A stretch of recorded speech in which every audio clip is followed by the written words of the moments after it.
Now recognize Representative Costa from California. Thank you very much, Mr. Chairman and Ranking Member.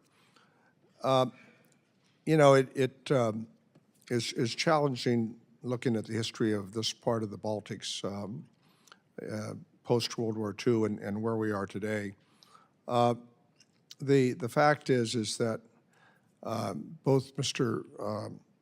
Coffey and Mr. Joseph, you've indicated that lifting sanctions on individuals in this region and elsewhere undermines the effectiveness of our ability to seek an agreement between these factions that have existed for decades? Thank you. Yes, sir. That is correct. That prematurely lifting sanctions, which have proven to be a very effective tool, is a mistake. And what role do you see, Mr.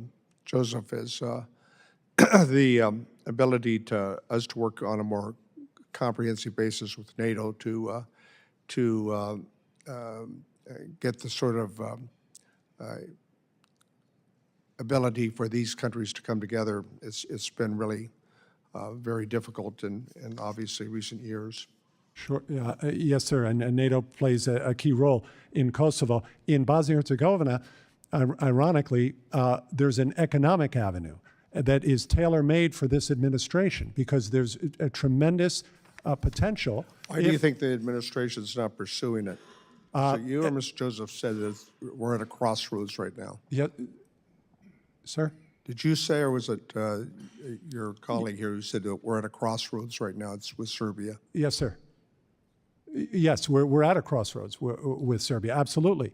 And it's very important that State Department officials have acknowledged this and that we understand that we, the United States, are also at the crossroads and that we can no longer continue this posture of excessive deference to Belgrade. We have to move Belgrade towards making a strategic decision. And we have the leverage to do that? Yes, sir, we do have the leverage. We absolutely do have that leverage. Yes, sir. And Mr. Luke?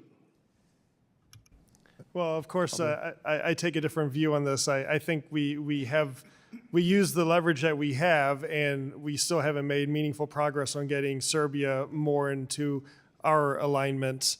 It's not. I don't think it's too much of an issue regarding economics because Serbia's already trading with the Euro-Atlantic community far more than they do Russia and also China. But yet they still pursue this policy where they try to play each side off the other. Right. And Belgrade's trying to have it both ways. Right? Absolutely. And they're getting away with that. And they are. Yeah. And really, I mean, we go back here with the actions between Ukraine and our alliance with our European partners. And I think that part of the world's wondering how certain that is, notwithstanding the discussions that are taking place today, right? Absolutely. And we have leverage there. One would argue that we have greater leverage in terms of our ability with the Europeans to support Ukraine. And Putin realizes that this administration is not willing to leverage itself, right? I agree with that. And so today, another thing that's not directly related to this, but the undermining of the actions by Radio Free Europe and Radio Liberty funding has left us with only the Russian and the Chinese voices being heard. Do you think it's been serious as having an impact in that part of the world? I think it will certainly have a detrimental impact to that part of the world and other parts. I don't know if we've exactly felt it right now. This is probably more of a longer-term issue.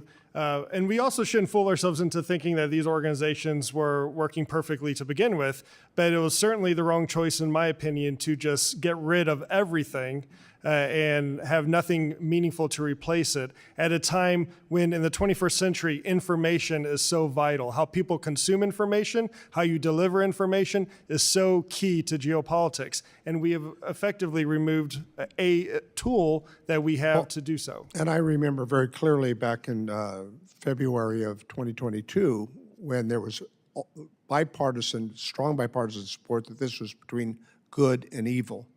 And if we're trying to increase the narrative about good versus evil without these tools, How do you do that? Well, you really can't, or your job is made more difficult. Correct. Well, my time's expired. Thank you, Mr. Chairman.